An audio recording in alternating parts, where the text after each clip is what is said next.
Okay, hi everyone, welcome back.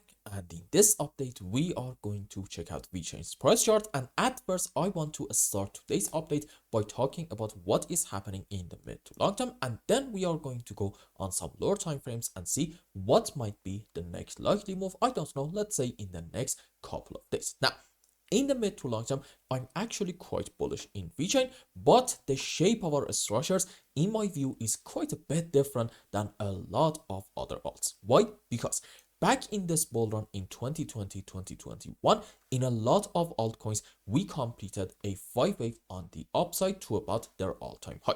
In VeChain though, the story is a bit different, since in here, in my view, we are having a clear cut, very beautiful A, B, C zigzag, and then we got a move down, and I do think this is a correction structure for a very simple reason.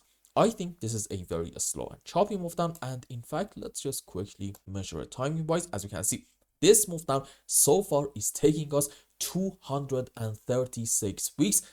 In other words, about 4 whole years.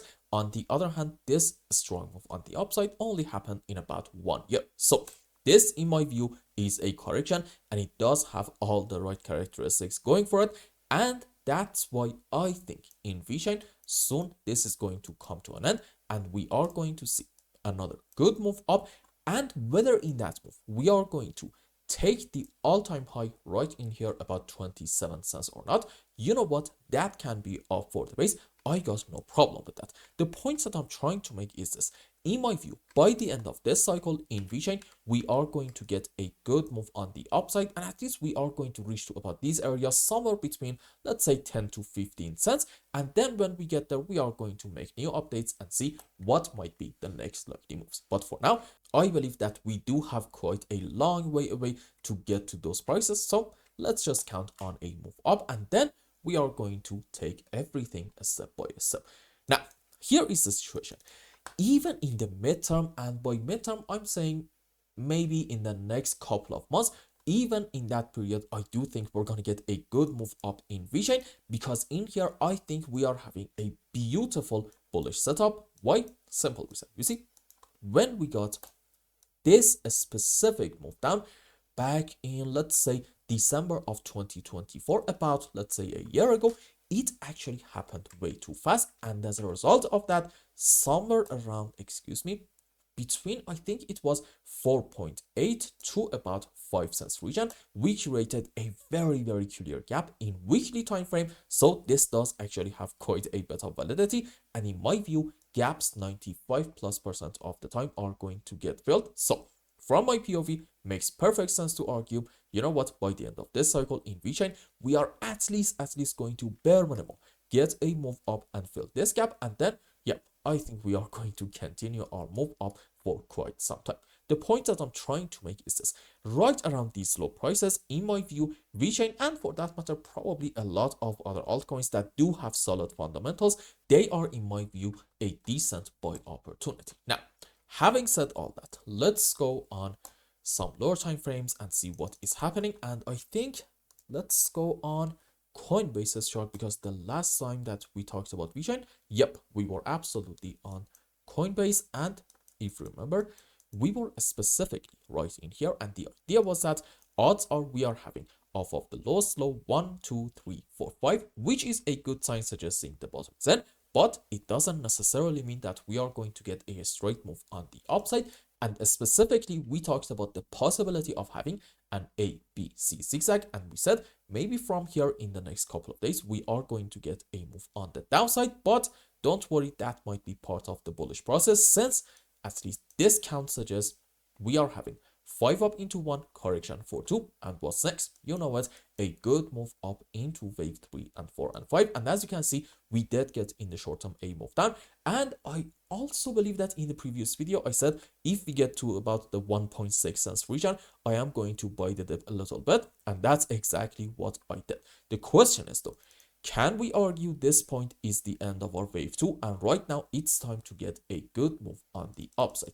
The answer is yes, and here is how I can argue that. By the way, I actually forgot to tell you this. In my opinion, most likely this week is actually going to be a bit of a bullish one. I do understand that at least in the last 2 days, we didn't really do a whole lot, but I think overall this is going to be a bit of a bullish week for us, not only for VeChain and a lot of other altcoins, but also for BTC as well. So my primary scenario generally suggests that in VeChain and a lot of other altcoins, soon in the next probably 5 to 7 days, we are going to see some decent moves up, okay? This is my framework for like very short-term analysis. Now, having said that, let's zoom in more. Okay, you see, we can consider different counting here.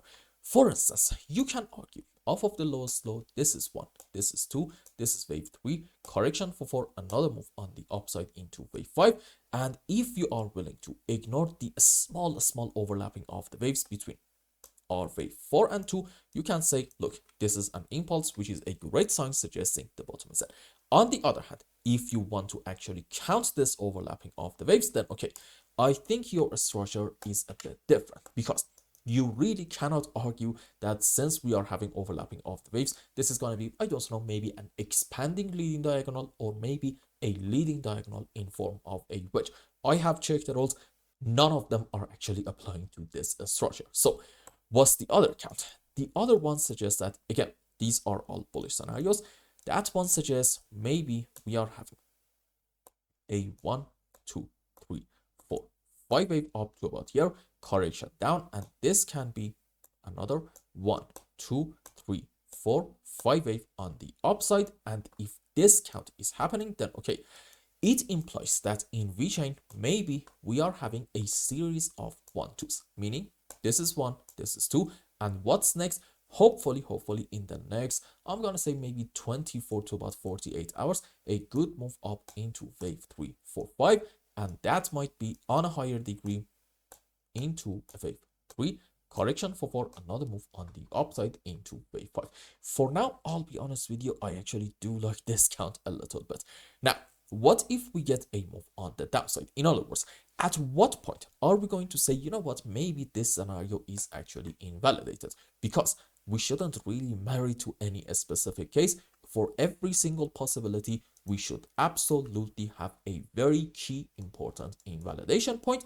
And the invalidation point for the 1-2 scenario in VeChain is going to be taking this important low down here about, let's say, 1.68 cents. So if in the next, let's say, 12 to 24 hours, you see another move down in order to take the loss, at that point, at least count that 1-2 scenario out, and maybe count unlike the scenario indicating this is 1, 2, 3, 4, 5 wave on the upside, followed by a correction down. And if you want to talk bullish with more confidence, what you want to see in the next 24 hours is a rather strong move on the upside without a lot of overlapping of the waves. And by that, you probably know what I mean, right? I'm talking about having a 1, 2, 3, 4, 5 wave impulsive structure in order to take this important high for the first target about 1.8 cents. If we get something like this, that could be an awesome sign suggesting, you know what, in VeChain, we are indeed on our way up, hopefully by the end of this week. Now, why do I think soon we may see a move on the upside? Here is why. Let's go on a chart that has better looking candles. Yep, this is on trading view, and maybe it's best to go on 5-minute time frame. Okay, so here's the deal. In my view, we are right now having hopefully an ABC in form of a flat which looks like this. This is our initial move down into a correction for wave B, which in it we are going to get quite close to this initial high, and then a good move down into our C leg, and in it we can either take the low of our wave A by like a very small margin, or maybe we're not going to take it and our C wave is just going to end right in here, and then we are going to get a move up. Nonetheless, sub waves are absolutely the same. ABC down into A, ABC up into B, there we go, and a 1, 2, 3, 4, 5 wave on the downside into wave C. Now, let's go on the live chart and see what is going on. And this is, by the way, one very important reason for why I do like to be optimistic in VeChain, because if I just zoom a little bit more, okay, question, between all these lows, which one is the lowest low? As you can see, by a decent margin is actually this one. Now, off of it, in my view, this is a 1, 2, 3, 4, 5 wave up, followed by a correction down in form of, yes, most likely an A, B, C zigzag, and this is probably another 1, 2, and then 1, 2, 3, 4, 5 into wave 3, triangle for 4, another move up into wave 5. In other words, I'm trying to tell you, there is like a very high chance that in VeChain, we are having in this area, the sub waves for, excuse me, let's just delete this one, and A, B, C zigzag. Also, I think this move on the downside, this initial move off of this important high, is probably going to be another A, B, and then 1, 2, 3, 4, 5 wave down into C. And the current move down that we are having, well, I think we can all agree that it's quite a strong move in form of, in my view, most likely a 1, 2, 3, 4, 5. And overall, I'm really hoping this is going to be from here an A, B, C flat. And again, if this count is going to play out, you need to see in the next 24 hours a rather sharp bounce back in form of, you know what, a 1, 2, 3, 4, 5. If we get this, that could, in my view, definitely add some more credibility to our bullish thesis, indicating in VeChain we are actually in recovery mode. And again, I still believe if you just close this chart and come back in about a couple of days, you are going to see hopefully that we have completely recovered from all this recent crashing event. So overall, in VeChain, I do think there is a very good chance we are having off of the lows in here a 1-2 setup, suggesting soon we are going to see a good move up into wave 3, 4, 5. And if you want to say the bottom for our wave 2 is then okay, in the next 24 hours, you have to see, this is a very important point, you have to see a rather strong bounce. If you see that, great sign, we can be bullish at that point with a lot more confidence. And I hope I explained everything well and you understood what is going on in VeChain. And until the next update, I hope you have a wonderful time. Goodbye.